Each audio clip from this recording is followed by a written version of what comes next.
ચાલો વિદ્યાર્થી મિત્રો, આજે આપણે પેરેગ્રાફ નંબર 39 ધ એલિફન્ટ વિશે સમજીએ. તો સૌથી પહેલાં આપણે એના સ્પેલિંગો જોઈએ. તો પ્રથમ છે વેરી બિગ એનિમલ, એટલે કે ઘણું મોટું પ્રાણી. લેગ્સ એટલે પગ. પિલર્સ એટલે થાંભલા. ઇયર્સ એટલે કાન. ફેન્સ એટલે પંખા. શોર્ટ એટલે ટૂંકી. ટેલ એટલે પૂંછડી. લોંગ એટલે લાંબી. ટ્રંક એટલે સૂંઢ. વ્હાઇટ એટલે સફેદ. ટસ્ક એટલે હાથીના દાંત. ટ્રમ્પેટ્સ એટલે કે ચિત્કાર કરે છે, એટલે કે હાથીનો અવાજ.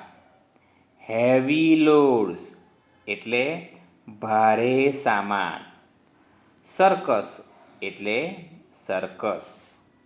હવે આપણે ફકરાને સમજીએ.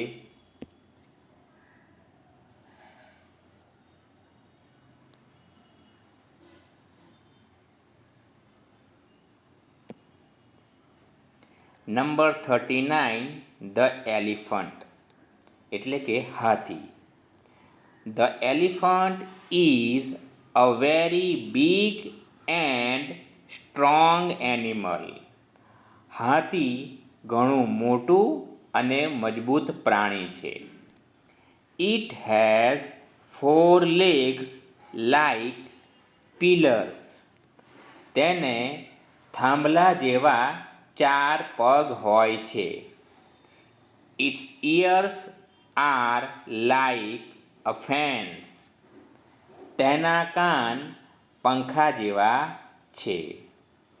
It has 2 small eyes and a short tail. તેને 2 નાની આંખો અને એક ટૂંકી પૂંછડી હોય છે. ઇટ હેઝ અ લોંગ ટ્રંક. તેને લાંબી સૂંઢ હોય છે. It has 2 white and long tusks. તેને 2 સફેદ અને લાંબા દાંત હોય છે. અહીં ટસ્ક એટલે હાથીના દાંત. The elephant ટ્રમ્પેટ્સ. હાથી ચિત્કાર કરે છે, એટલે કે અવાજ કરે છે. It is a very useful animal. તે ઘણું ઉપયોગી પ્રાણી છે. It can carry heavy loads. તે ભારે સામાન ઊંચકી શકે છે. We see elephants in a circus or in a zoo. આપણે હાથીને સર્કસમાં કે પ્રાણી સંગ્રહાલયમાં જોઈએ છે.